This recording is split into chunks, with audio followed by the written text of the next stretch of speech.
Planning and zoning. Call meeting to order. We have no old business tonight, but we do have new business.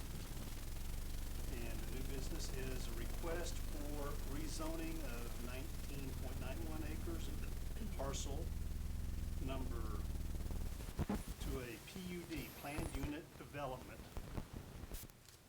for an RV park and resort. Location is generally located northwest of Highway 71, which is North Colorado Avenue, between Morgan County Road T and Industrial Park Road. Applicants are Robert and Wendy Danielson. So with that, we will call for a staff report from Rick. Yes. So, before we go, I just want to say this is my last presentation Say it ain't as so. an official staff member, and so it's sad, and because I have thoroughly enjoyed this. I enjoy meeting with you guys. I've always taken my work seriously and tried to do the best I could, and so I'm just thankful that I could do this one. Doesn't mean that I'm gone for good, because I would like to try to come back and help as much as I can. I know these guys have been in my office for 5 or 6 months preparing for this, and so just to make sure that they don't get left hung and dry. So anyways, I just want to say it before we start. Have you guys had a chance to look at your packet? And I know that this was short notice. Usually I try to give more preparation, but I've just been swamped. And so it's not very long presentation. Even my exhibits are much smaller than normal. Sometimes I have 30 in here. But I want to, instead of reading through this, I just want to talk to you about it and how we got here. So the applicants approached me months ago about trying to figure out a great location, and we talked about it, and they came across a piece of property, checked the comprehensive plan to kind of see how would this fit. I know Love's is also looking at an RV park, and our staff have talked a lot about the RV park for Love's and did not like the idea where it was at, mainly because it's our residential commercial corridor, the gateway right into the new section of Brush, and did not like that concept of an RV park right there. So when the Danielsons showed me the property they were interested in, it's kind of further north on the other exit. And so in a sense, it's kind of further away. It is commercially zoned, and so our code, even checking the comprehensive plan, it is following the code, following the comprehensive plan to be commercial, that area.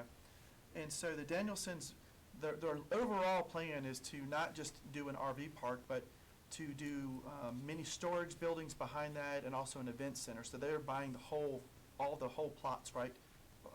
The one that's currently on the map right here, and the two beside it too. So they're planning on investing a lot of time and monies into these properties, businesses and so forth. And so they've done a lot of time just looking at so it's not spur of the moment. It's not. They've really done a lot of due diligence for it. So as we've taken time to think through it, what initially, we just thought maybe this would be a simple thing, but the more we've looked at it, it's really hard for our code. Our code doesn't have anything that's designed for what they're doing. And so they're doing the right thing. I mean, they're actually following the actual guidelines to do an RV park, the way that the 1194 is. This is the standard guideline how to do this. And so Dan Krob and I have been discussing too of like, how do we fit this since our code is not designed for this? And I'll give you an example. When you have an RV park, our code says to defer to 2 different kinds of zonings. Either it's going to be agricultural zoning or mobile home zoning. So if you look at those 2 zonings, it still doesn't fit right. It allows you to start a really basic RV park, but not a resort area, which is a mixed zoning. So you're going to have a retail component, showers and bathrooms. It's going to be a long-term component, a short-term component, and it doesn't fit that. And so our code doesn't allow any mixed zonings. The only time you can do a mixed zoning is through a PUD. So that's kind of what we're looking at. So our code doesn't fit it. So then you look at the other one, agricultural seems to be good, but in some ways, Monty and I have had lots of discussions on this too. You're going backwards in your code. It starts with agriculture and you move it up to progress. It's already commercial, so you're kind of going backwards. The other side is mobile home. What if we do a mobile home? It still doesn't allow them to do what they want to do, but what if they sell it? Now we're going to have a mobile home park come right into it. And do we want that? And that's a question mark. Sometimes it's a good thing, sometimes it's a bad thing, but we have an opportunity to kind of design it the way it should be and not piecemeal it. We don't want to spot zone something. We want to do something that's really good. So we use this as a guideline. We use our city code as a guideline. And so I'm just going to read a couple of the goals and strategies from the city code.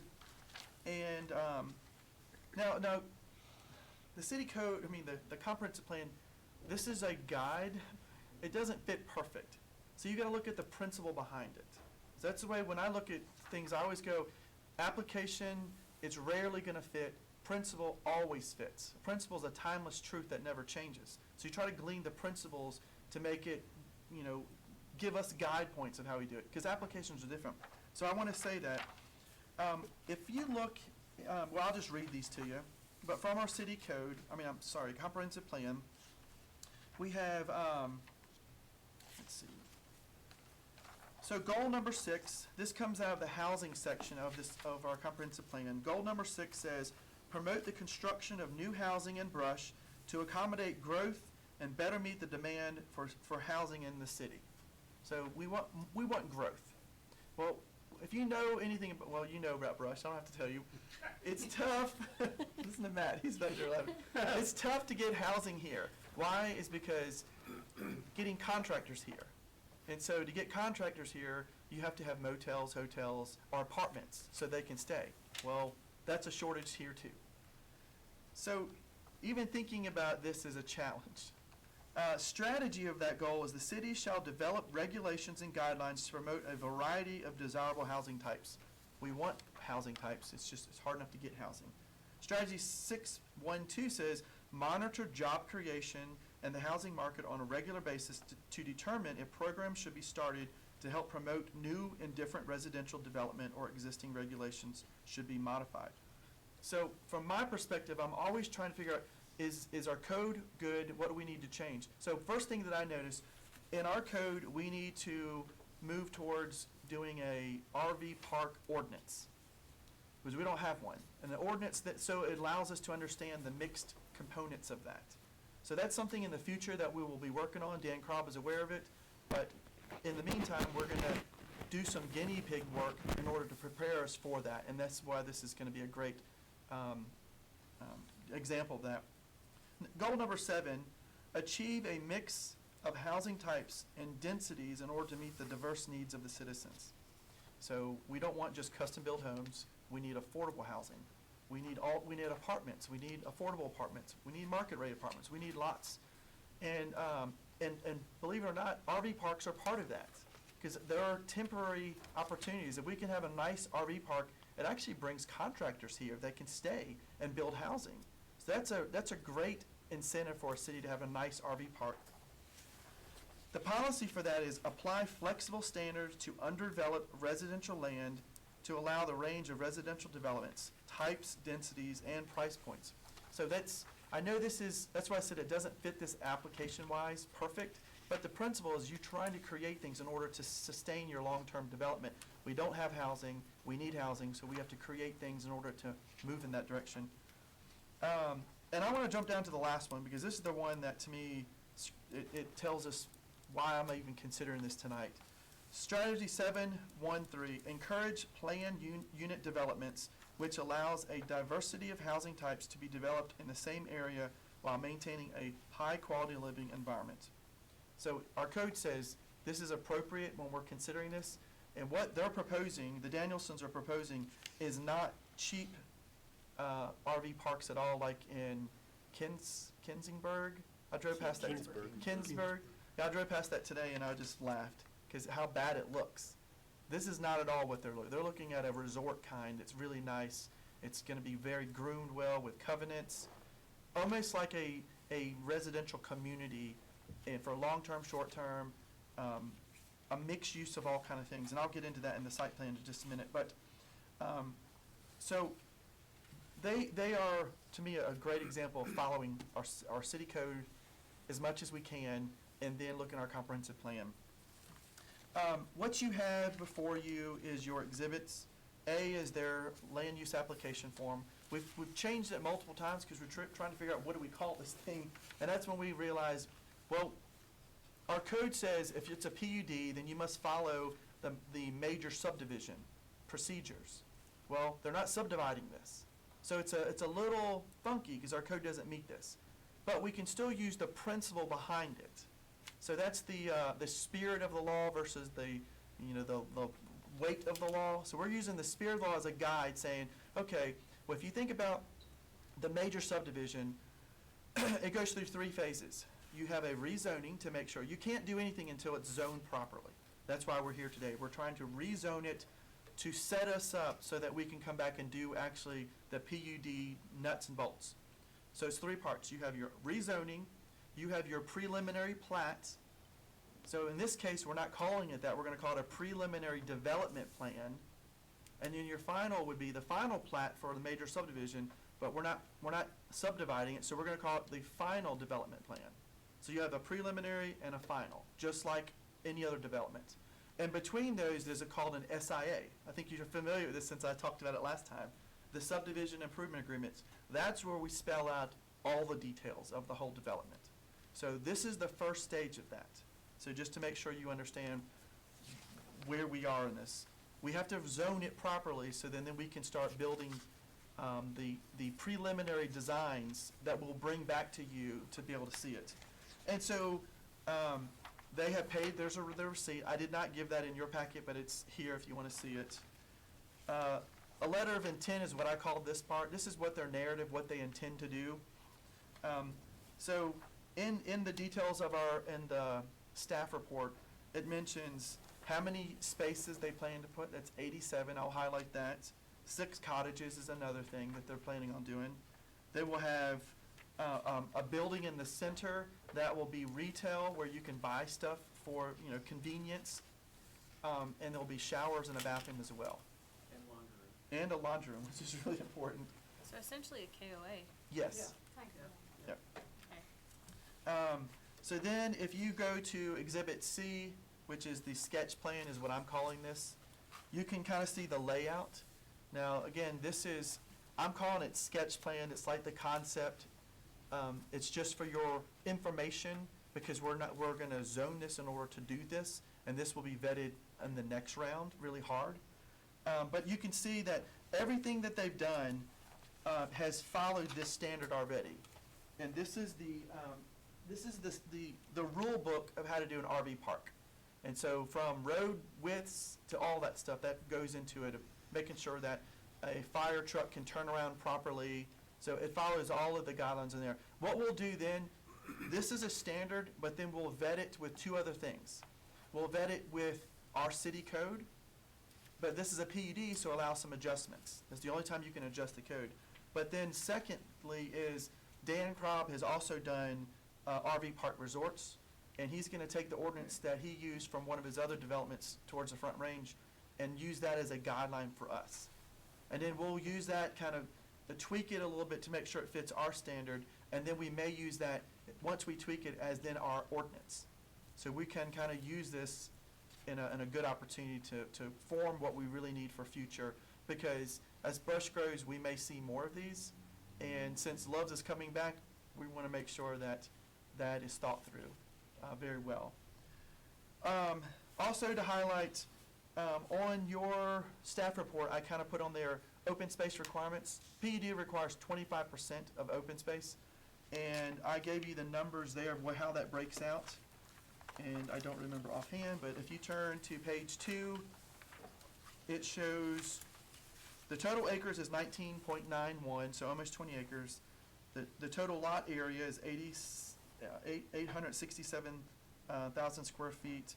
The park space is 49. So if you look at your site plan drawing, there's 3 parks on here. And so I count those separate just to kind of show you. They have it broken out in 2 ways. You got your park space and then your open space. So their open space is 240,000, so they're right in the ballpark of providing plenty of open space for this development. And again, there's 87 spaces for this, and then 6 cottages. Also, if you turn to your section Exhibit C, I gave you some pictures. This is not what it's going to look like. This was just showing you the landscaping and the fencing around it, and that's what we'll have. We'll have landscaping completely around the whole thing, the whole park, with nice fencing and black asphalt, on the ground. It's not going to be asphalt, but it'll be like crushed asphalt. So it's still like you're going into the mountains and stuff where you don't got a lot of concrete and pavement. It's like, Yeah. yeah, and it doesn't track and stuff. So just pictures to kind of show you, again, this is concept, and this is appropriate at this stage, just as you're thinking about the rezoning component. And then the second page kind of shows you the full landscape. Again, this is not this development, it's just an example of what they would do, of something else that they were going to do. And if you look at Exhibit B, no, I'm sorry, not B, D, this is showing exactly on our map where the PUD would be and how it's currently commercial, and we would then rezone it for a PUD showing with a almost 20 acres. And you can see in proximity of where it would be towards the interstate and North Colorado Avenue as well. And then, of course, the other page is just showing you specifically the parameters of that. It's just a blown up map of that. And then the last documents that I have in the report, in Exhibit E, just shows you how we've gotten to this point right now. If you look at the highlighted in yellow portion on Exhibit E, it's the PUD, and that's why I said the PUD follows the major subdivision. And that's where it doesn't fit our code because we're not replatting it. We're not subdividing it to anything. It stays the same. So we're going to use that as a guideline to do preliminary and final the same way. And if you look at the rezoning part on our process chart, the C stands for conference, which means we've been in conference for months, talking through it, making sure they have the appropriate documents that I need in order to vet this, to bring it to you. And then the next stage shows M, and M stands for meeting, and that's exactly where we are right now. And a meeting does not require a public notice, and that's why we're able to do this right now and talk about it. Once you guys recommend a decision, you'll have 3 different ways that you can decide this. You can deny the request, you can continue the request for more information, or you can approve the request as presented. And once you do that, now we have to publicly notice it, and then we'll give 15 days, but we always give 20 days just to make sure we can get it in the appropriate channels on the right time. So that's why it's not been publicly notified yet, because we don't need to do it according to code. And then the last part, Exhibit F, if you turn to the, let's see, 1, 2, 3, 4th page of that, it's not numbered, sorry. It shows you RV park, and this is where our code, again, is a little wonky because we never had planned for something like this. And so it shows you really have 2 options for an RV park. You have an agricultural one, which then requires a special use permit, so there's no guarantee of that. We'd have to bring it back to then city council, who then could weigh in and say yes or no. And then if you were to zone this mobile home, then it is a right by use. But it still doesn't fit perfect because we're doing multi-zonings. And so that's why we chose PUD. So, any questions? I have a few. Okay. So that area right there, we Yeah. have a mile per hour change. Is that something that we would be looking at? 'Cause you don't need RVs getting rear-ended because people aren't slowing down. That's a pretty fast area. It's unsafe coming off a T anyway. Yeah. So I mean, I'm wondering if that's a consideration. Is this in the floodplain? Nope. Not in the Is it? floodplain. No. Okay.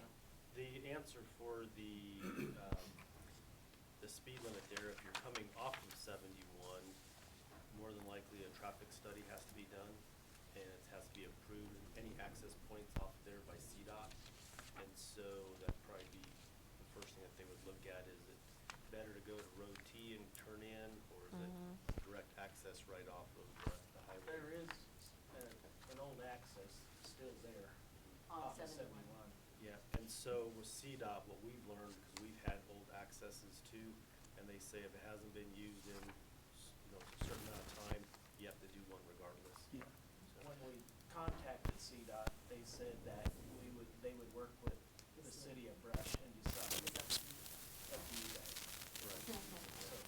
So We've already talked to CDOT. Yeah, I was gonna say, and as far as city code says, if you guys want one, we have to do one. That's what city code says. If you request a traffic study just to confirm, then we have to do it. I mean, despite there being existing access, I think the type of use of what's being pulled in there, cause it takes time to pull in an RV into a driveway. And people are crazy. And so that's just something that I think should be taken into consideration. I have another question just out of pure curiosity. Where would these people tornado shelter? Showers. The showers? I mean, it's like anytime you're camping, yeah. Yeah, I mean, any RV park you go to, it's. I just was but curious about it. they're using Prairie them. dog holes. I mean, they're being built. There's plenty of those. Yeah. That was my only question. I just mostly I'm worried about the traffic with that access being on 71. Cause I mean, it can be dangerous trying to get off a T sometimes. That can be dangerous trying to get off of I-76 right there. Yeah. well, I-76. But Well, at even least the RVs are higher and they can see over those. And we've overdone what the entrances state you have to do. We've overdone The the width. width of stuff, so it should be an easier Well, access, hopefully, so. If CDOT would agree with, I'd like to do it in concrete, instead of even asphalt, it's a little tougher and stuff, as units pivot in and out and stuff, so. I don't have to deal What with would your estimate be as far as how many RVs might be coming in and out in a day's period?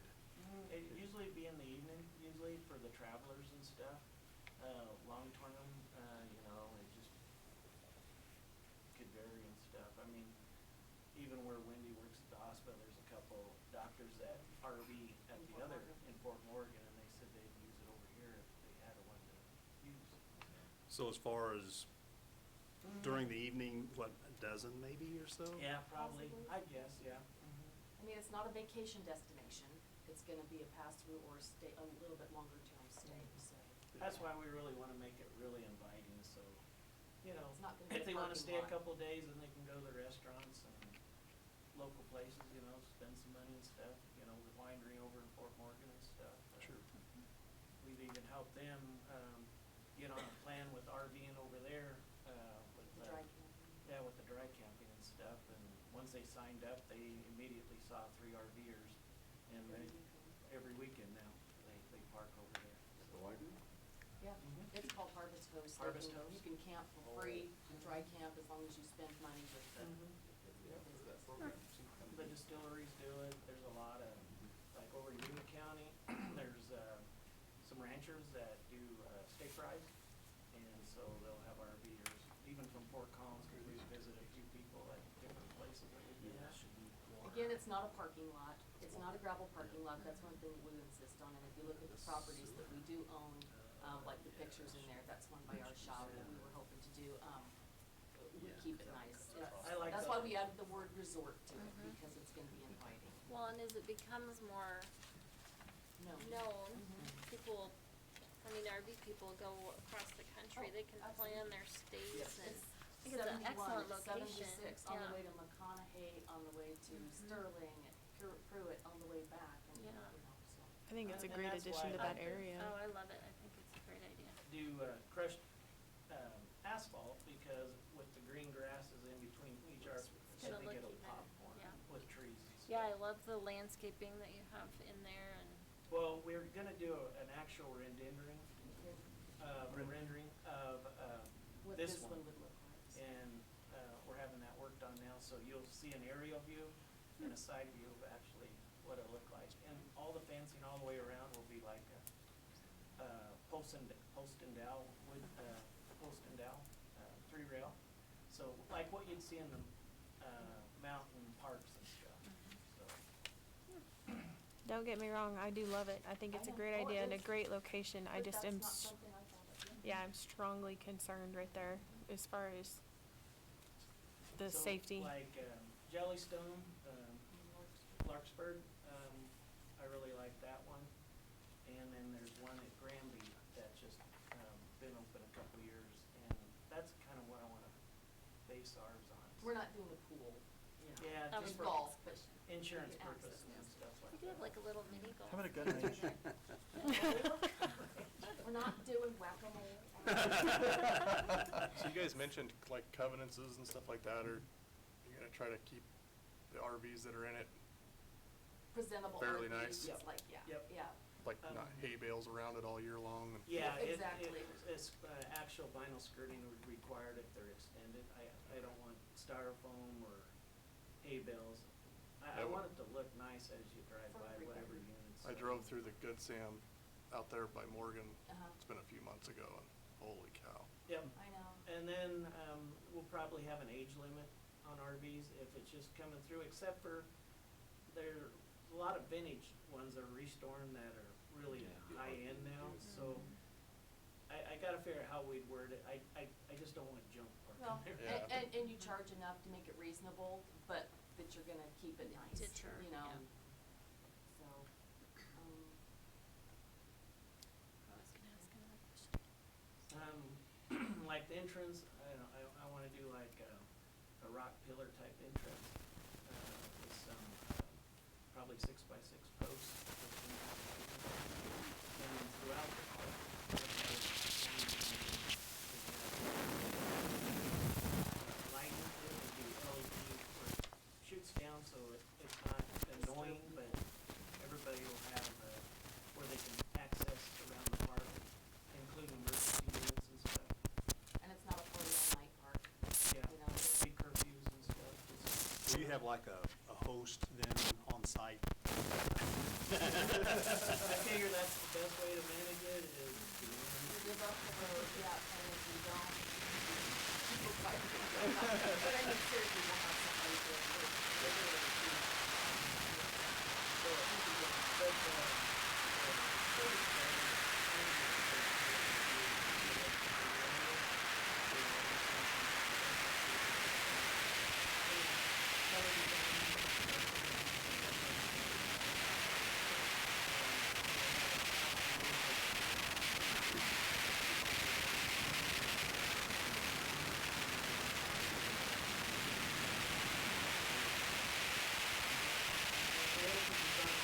if Wendy and I wanted to stay.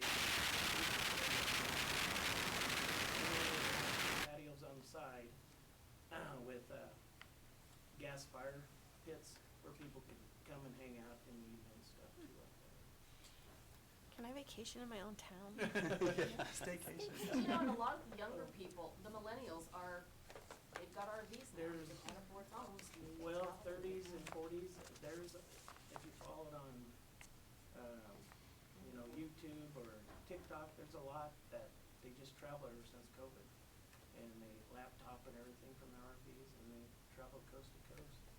And then also, a couple of them parks there at each end, we're gonna design, like a silo, Half silo. where it'll be vintage lighting under it and stuff, and then a fire pit in there where people can Oh, cool. hang out and go at each end and stuff, and then, park for the kids to play in that other one and stuff. It's a process, it's not all gonna happen in 30 days. And then like the cottages, I want those unique too. I was just my don't question. want a regular like cabin like that. Do you have much detail yet on those? Yes. Do you? They're gonna be like Yep. the Like- KOA camp. No, things, or like they're gonna have- if they're you've gonna ever have water seen, and bathrooms and Mhm. all that stuff. Yep. after you have more than 14 RVs, you have to provide a service building that has the laundry, or not laundry necessarily, But he's asking The about. cottages. Oh, the the cottages. They'll have They'll have restrooms, bathrooms showers, and Kitchenette. kitchenette in them and stuff. Cool. And I can give you guys a rendering of that, but I wanted, well, It's not a cabin, it's a cottage. yeah, It's it'll look like got somewhere character. you'd wanna live in, actually. I Bigger just than a tiny wanna house. make them really unique and stuff. What a Again, neat idea. these are just concepts to throw out. They're working on it, and but tonight we're just gonna rezone.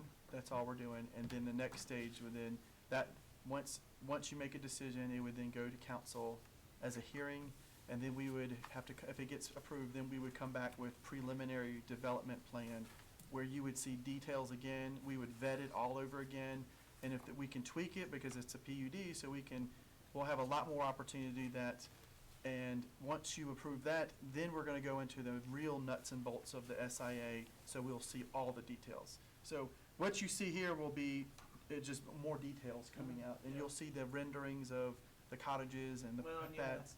I'm sorry. Yeah. So You'll we're have just a gonna. 3D version of everything, so you can physically, from street view, from aerial, all that. Well, I have no doubt that Rob and Wendy will make it a first-class place. If you've seen any of their properties that they have in the county, that they're very well maintained and high quality as well. So I wouldn't have a problem at all. Any other questions or discussions? Rick, so what do you need from us tonight? This is a meeting, right? Right. It's not a public It's just a hearing. recommendation. And So then we we'll- don't need to have, so this can just go from this meeting to the public hearing to council. Correct. So we I'll just take a need to recommendation from you guys. recommend we approve the, Yeah. Rezoning. rezoning, recommend to council to approve the rezoning Mhm. for the PUD. I'll make that motion. Okay. It's been moved and seconded. Any more discussion? I would just really like to reiterate, PUD, if we're gonna rezone it, regardless of what goes in there, if it's gonna be a PUD, we need to get a traffic study done. Okay, I'll put it in here. It'll be on a condition when it goes to council. Okay. Makes sense. Okay. So also, just to understand, I know it's been motioned and seconded, this is appropriate for a discussion. Once it goes to council, they make a decision, then it's supposed to come back again as an ordinance. So it's many steps to kind of go through this, but we're following the procedures. So code doesn't let you make an ordinance change easily, so it takes time. So, that's all I have. So we have a motion with an amendment to it for the traffic study. If that's what's needed, yes. All right. All in favor, say aye. Aye. Opposed, nay? Okay. All right. We'll make that recommendation to the city council. Instead of going north on T. Oh, we can do either or, I thought it'd look a little nicer that way, how the building would set and the signage and, coming off of 80 and 71, the traffic there, you get to catch it better. Isn't T still dirt all the way to 71?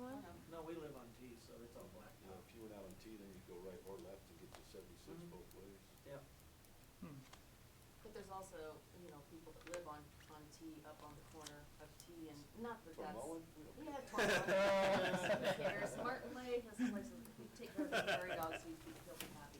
But, yeah. It's just access to 71 and it's a crossroads, and, it'll be, But, whatever we I can can do. design it either way. It's a good idea, it's something neat. I like where you have the driveway, I really do. I wanna have us look at that mile per hour zone.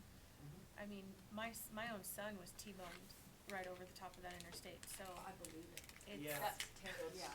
Really sharp. Oh, yeah, that's Oh. that Those gates interstate. that are on it. And then you Yeah. just, The interstate. I've they, had they some drop on down the that city hill too. and then they're like, oh, well, I can see the 50-mile-an-hour sign, and they just take off.